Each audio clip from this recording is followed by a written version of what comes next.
Assalamualaikum warahmatullahi wabarakatuh. Kami CGT Angkatan 11 dari Kabupaten Blitar akan melaksanakan praktek coaching yang dilaksanakan di SMP Negeri 1 Serengat.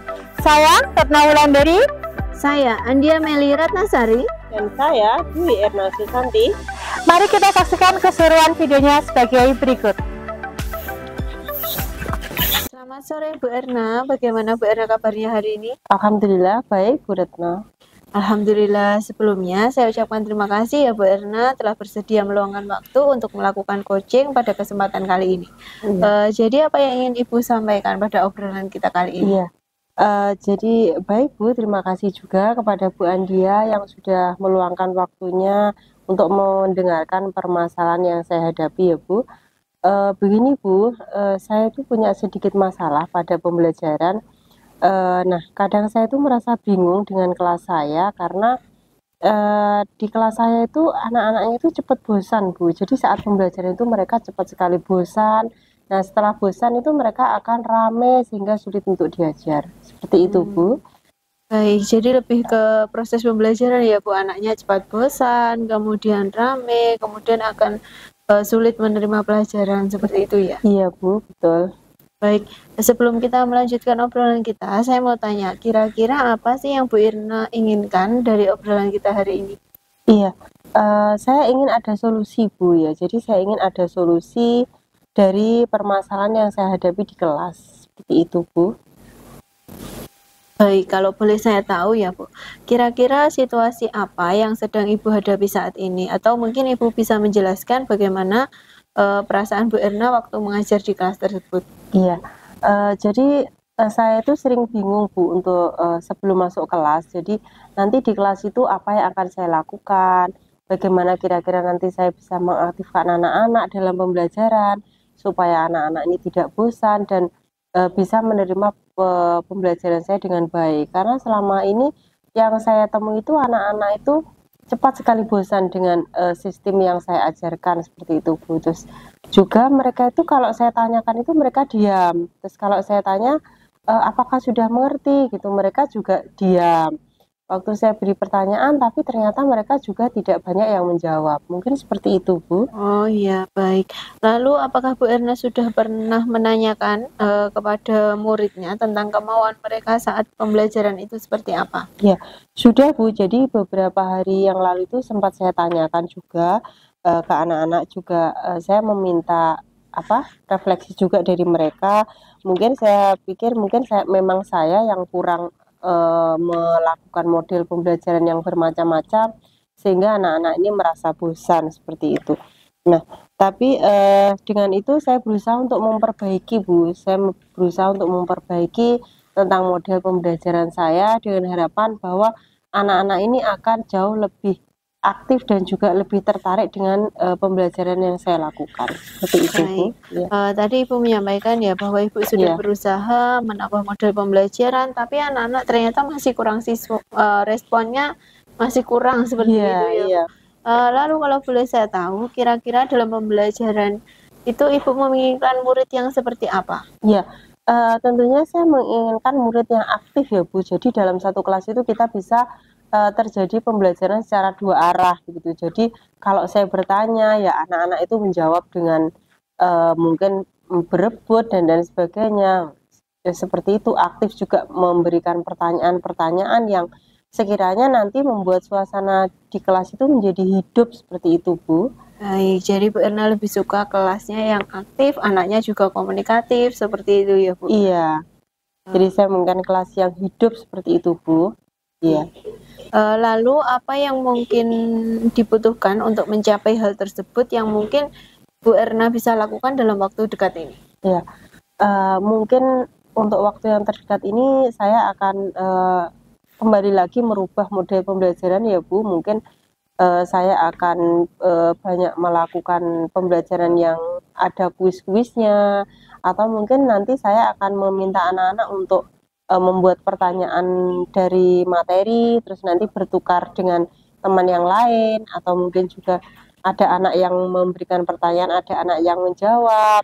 Juga nantinya saya akan menggunakan juga pembelajaran digital Bu. Jadi mungkin nanti saya akan memakai LCD proyektor untuk menampilkan YouTube, gambar-gambar yang menarik.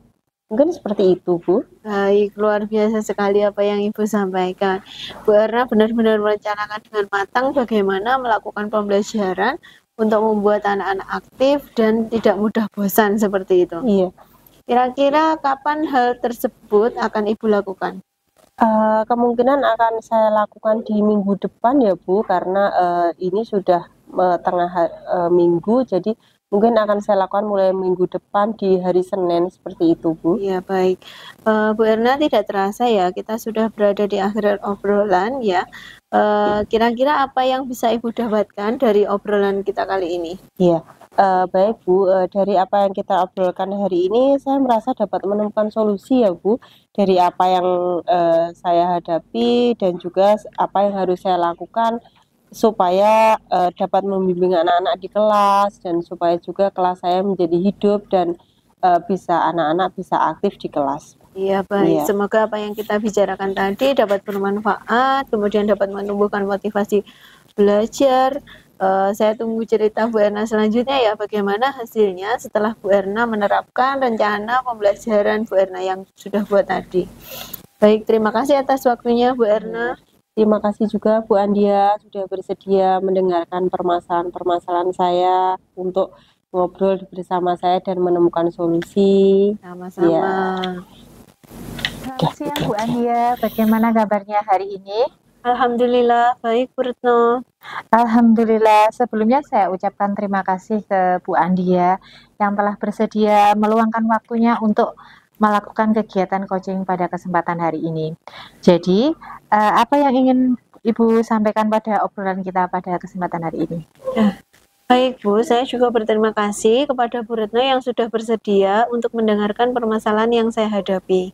Jadi begini, saya ada sedikit permasalahan di dalam pembelajaran. Nah, di sekolah itu selain tugas pokok saya sebagai guru seni, saya mendapatkan tugas tambahan yaitu sebagai guru bahasa Jawa.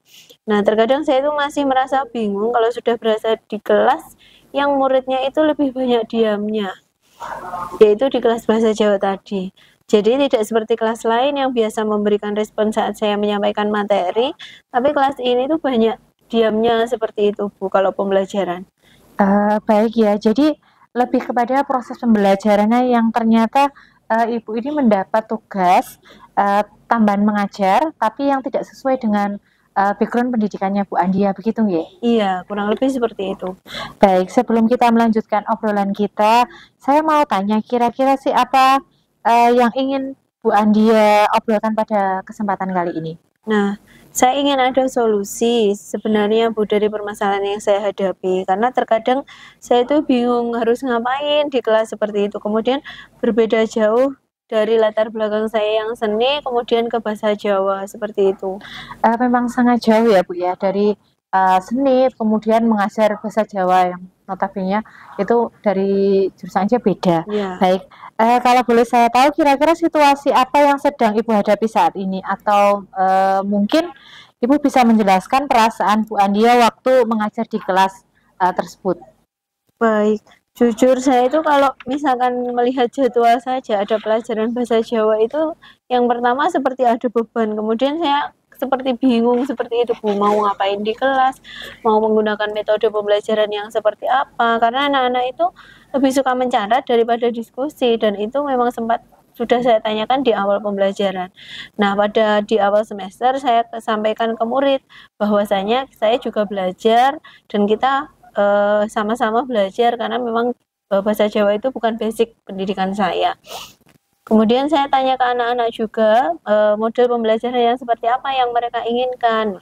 Di saat kelas lain itu lebih suka diskusi, nah ini kelas ini tuh beda sendiri. Mereka itu cenderung lebih suka mencatat, dan itu hampir satu kelas itu sama semua. Kemudian sebenarnya tidak jadi masalah kalau pembelajaran tiap kelas itu berbeda. Kita juga nggak dapat memaksa ya maunya anak itu seperti apa. Tapi yang membuat saya bingung itu adalah respon mereka saat pembelajaran. Dengan diamnya itu paham atau mereka itu sebenarnya nggak paham sama sekali, begitu Bu. Baik, lalu Ibu sudah pernah tanyakan belum kepada murid tentang kemauan mereka itu yang bagaimana, yang mereka inginkan saat pelajaran itu bagaimana, Bu? Sudah, Bu, beberapa hari kemarin saya tanya lagi ke anak-anak. Saya juga meminta mereka untuk menilai dan memberi masukan kepada saya. Karena saya berpikir jangan-jangan kesalahannya ada di saya sendiri. Dan ada anak yang bilang kalau dalam penyampaian materi terkadang saya kurang detail. Saya terima itu. Saya juga berusaha untuk memperbaiki dan menambah literasi. Juga menambahkan detail dengan pembelajaran dengan menggunakan media. Contohnya Canva, mungkin supaya tampilannya itu lebih menarik dan anak-anak bisa lebih fokus.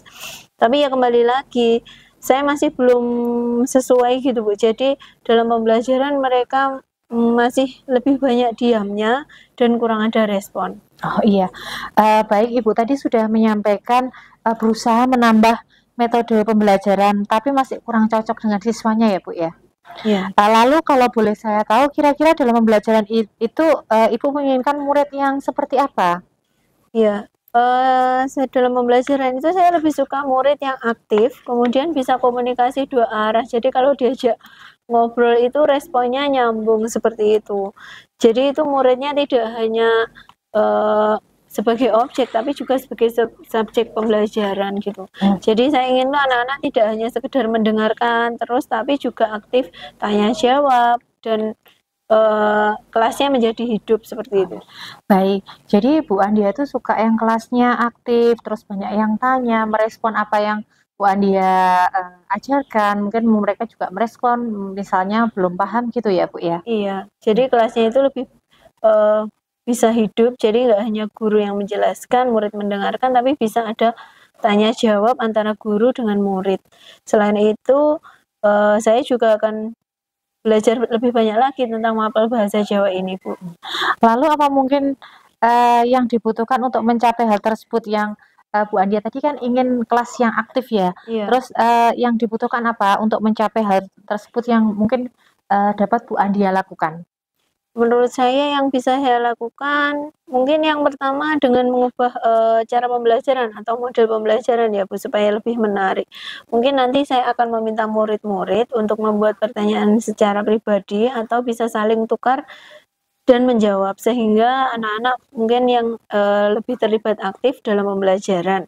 Kemudian tetap bisa mencatat apa pertanyaan dan jawaban dari temannya.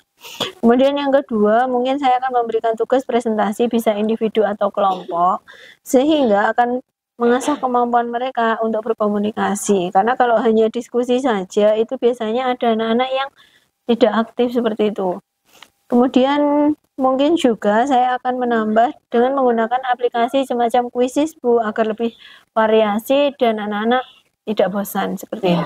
Wow, luar biasa sekali apa yang Ibu Andia sampaikan. Ibu benar-benar merencanakan bagaimana melakukan pembelajaran untuk membuat anak-anak aktif di kelas ya Bu ya. Walaupun tentang materi memang sedikit sulit ya Bu ya kalau materi bahasa Jawa. Dan itu kan memang berbeda ya dengan mapel yang jenengan. Iya Bu. Kira-kira kapan hal tersebut akan Bu Andia lakukan rencananya tadi? Mungkin mulai minggu depan Bu, setelah kegiatan lomba-lomba minggu ini selesai. Iya, baik Bu Andia, tidak terasa ya kita sudah berada di penghujung obrolan kita kali ini. Apa yang bisa Ibu dapatkan dari obrolan ya barusan yang kita lakukan tadi? Baik, jadi dari obrolan kita tadi saya merasa lebih lega dan menemukan solusi apa yang harus saya lakukan untuk membimbing anak-anak di kelas. Kemudian saya juga memiliki keberanian untuk mencoba hal baru bersama murid di kelas agar pembelajaran menjadi lebih menyenangkan lagi.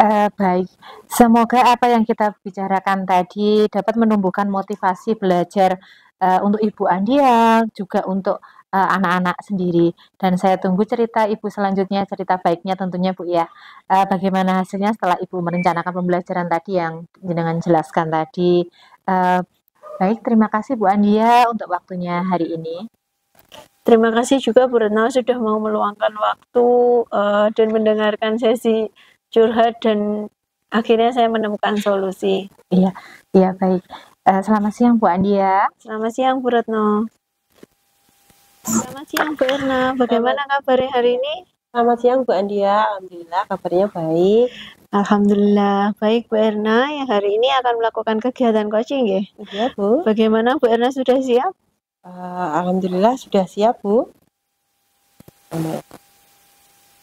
Bu Erna hari ini akan melaksanakan coaching dengan Bu Retno ya? Iya Bu. Nah, berhubungan dengan tugas saya sebagai observer, ada beberapa hal yang akan saya tanyakan kepada Bu Erna. Iya. Yang pertama, mengenai praktek coaching yang akan Ibu laksanakan, kira-kira Bu Erna bagaimana perasaannya? Ya, untuk coaching yang kemarin itu saya merasa grogi ya Bu, karena kemarin itu baru yang pertama, jadi deg-degan gitu kan.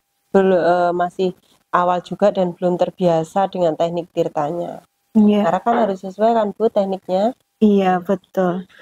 Itu wajar sekali ya Bu, karena memang masih pertama dan Bu Erna juga belum terbiasa. Iya. Nah, semoga untuk kegiatan kali ini nanti lancar ya Bu. Iya Bu, terima kasih. Nah, Bu Erna, untuk dalam kegiatan coaching ini kan ada 3 kompetensi yang harus dilakukan, yaitu presence atau kehadiran penuh, kemudian mendengarkan dengan aktif, dan mengajukan pertanyaan berbobot.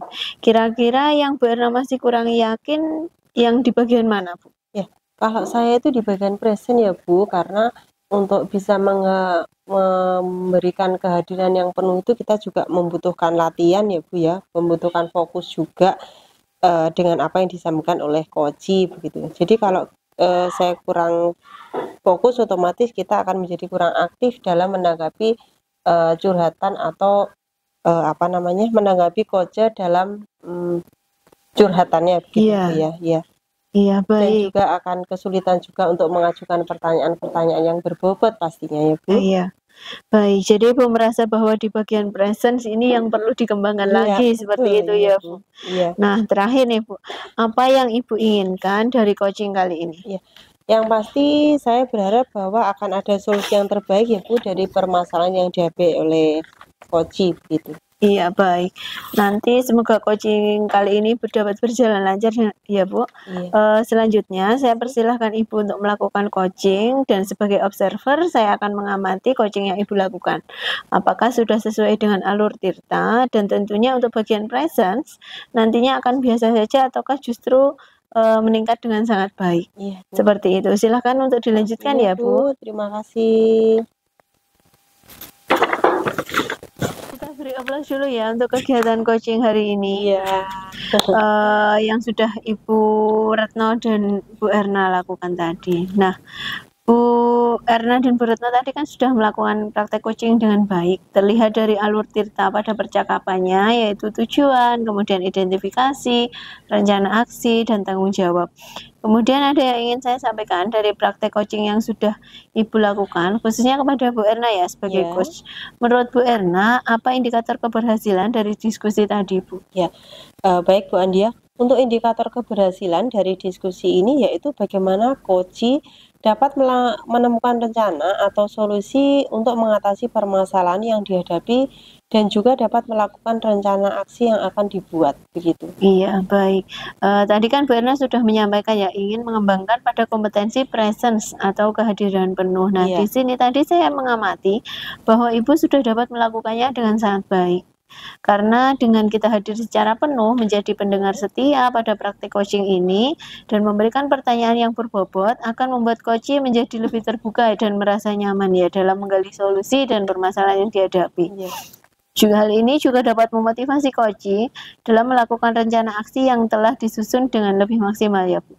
Iya, betul Bu Andia. Ya, baik. Terima kasih Bu Erna selaku coach dan Bu Retno selaku coach atas praktik coaching hari ini, memberikan pembelajaran pada kita semua bahwa menjadi coach memang harus memperhatikan kompetensi sehingga tercipta solusi dari permasalahan yang dihadapi coach. Akhir kata, billahi taufiq wal hidayah. Wassalamualaikum warahmatullahi wabarakatuh. Waalaikumsalam warahmatullahi wabarakatuh. Video tentang kegiatan praktek coaching yang kami lakukan. Semoga bermanfaat. Terima kasih. Wassalamualaikum warahmatullahi wabarakatuh.